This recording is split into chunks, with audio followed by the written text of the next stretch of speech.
जो खेमका एक मारवाड़ी ख़ानदान से ताल्लुक़ रखते हैं। इब्तदाई ज़िंदगी उन्होंने बहुत मुश्किलात में गुजारी। कलकत्ता के एक मामूली हिंदी मीडियम स्कूल के तालिब इल्म की हैसियत से बचपन में इंतहाई इकनॉमिक मुश्किलात में गुजारा।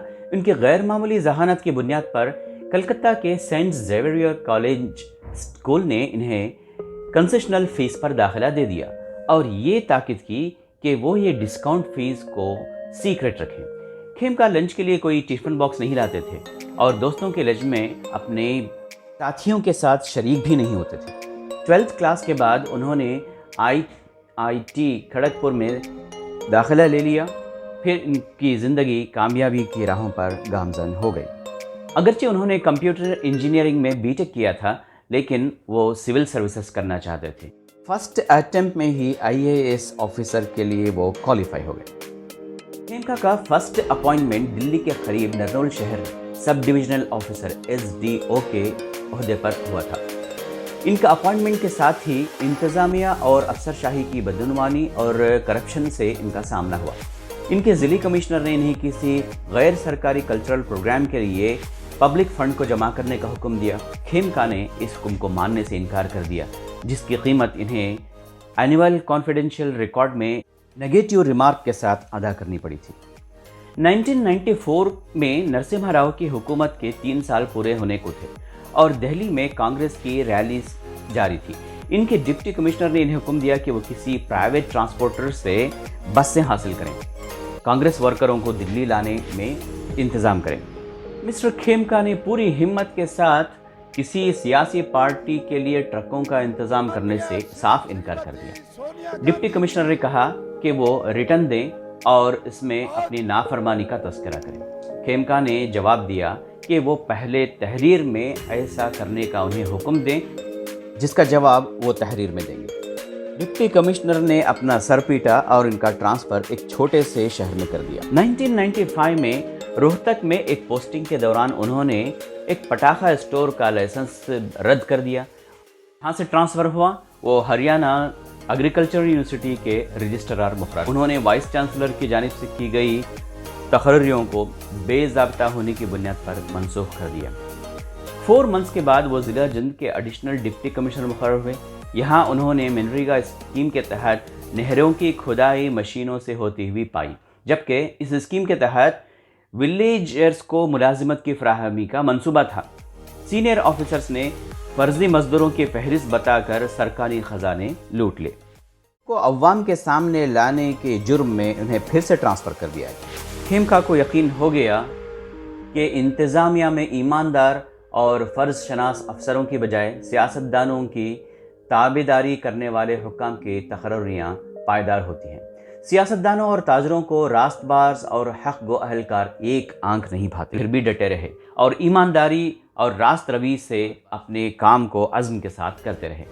उन्होंने वज़ीर आला की जानिब से असातिज़ा की तकरीरों में सिफारिश को नज़रअंदाज करने की भी सज़ा भुगती। 2007 में फाइनेंस डिपार्टमेंट में स्पेशल सेक्रेटरी मुकर्रर होने पर उन्होंने रिलायंस के स्पेशल इकनॉमिक जोन को खुसूसी रियायत देने पर इनकार कर दिया। कैथल में तकरीर पर मकामी बैंकों में कई फ्रॉड के केसों को उन्होंने अफशा किया। 2007 में महकमा ज़राअत के सेक्रेटरी के ओहदे पर फायज होने पर उन्होंने बहुत ही जान पहचानी के साथ किसानों को दी जा रही इलेक्ट्रिक सब्सिडी के नाम पर का सुराग लगाया। दरअसल हुक्काम किसानों के नाम पर बिजली का बिल मुंडकर इस बिजली को सनतों को सप्लाई कर दिया करते थे और इसमें से ऊपर से नीचे तक तमाम लोग मुलव्विस थे और इसके बदले में मोटी मोटी रकमें दी जाती थी। खेमका ने आदाद शुमार से साबित किया कि हरियाणा इलेक्ट्रिक सप्लाई डिपार्टमेंट जितनी बरक़ी सप्लाई की सब्सिडी वसूल करता है, उसके मुताबिक हर किसान एनुअली 2236 घंटे पानी के पंप चलाता है, जबकि एक एवरेज किसान को 400 से 500 घंटे पंप चलाने की ज़रूरत होती है। खेमका के मुताबिक ये डिपार्टमेंट एनुअली 1700 करोड़ रुपयों की सप्लाई की लूटिंग कर रहे थे। से ही ये रिपोर्ट मीडिया में आई, हुक्काम बिलबिला उठे और सुबह सवेरे खेमका को Haryana state warehousing department में भेज दिया गया और जहां इन्हें सिर्फ 50 दिन बर्दाश्त किया गया। का कि पब्लिक इंटरेस्ट, हमदर्दी और वफादारी ہمیشہ پولیٹیشینز کو کھٹکتی رہی۔ رابرٹ وڈرا اور ڈی ایل ایف ڈیل کے افشا ہونے پر انہیں بی جے پی کا وفادار ثابت کرنے کی کوشش بھی ہوئی، لیکن ہریانہ کی سرکار نے بھی انہیں خطرہ گردانا اور ان کو غیر اہم پوسٹنگ دی۔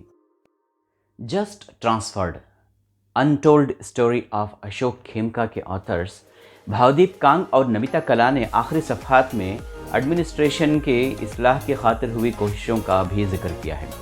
ان کے مطابق اشوک کھیمکا کے ٹرانسفرز غیر معمولی ہیں، لیکن اس سے قبل تمل ناڈو کے کیڈر کو بھی 20 برسوں میں 20 بار ٹرانسفر کیا گیا ہے۔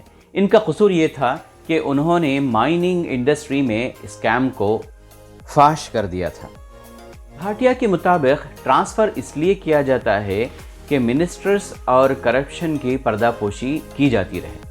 اس سلسلے میں سپریم کورٹ نے اپنی ایک رولنگ بھی دی تھی کہ سینئر افسر کو چاہیے کہ اپنے سبارڈینیٹس کو ریٹن حکم دے اور کسی افسر کو 2 برس سے کم عرصے میں ٹرانسفر نہ کیا جائے، مگر ظاہر ہے کہ منسٹرز اور سینئر آفیسرز کوئی بھی اللیگل کام کرنے کے لیے ریٹن آرڈرز کیسے دے سکتے ہیں جہاں کوئی فیصلہ سیدھے نہ ہوتا ہو، ٹرانسپیرنسی اور شفافیت کو کام کرنے نہ دیا جاتا ہو، اور ہر فیصلے کے پیچھے صرف اپنی خود غرضی اور اپنا مفاد دیکھا جاتا ہو، وہاں اشوک کھیمکا جیسے لوگ کیسے پیدا ہوں گے؟ آپ کا کیا خیال ہے دوستو؟ کمنٹ باکس میں لکھیں، لائک کریں اور شیئر کریں۔ مجھے یاسر صدیقی کو اب اجازت دیجیے، اگلے ایپیسوڈ تک کے لیے اپنا خیال رکھیے۔ اللہ حافظ۔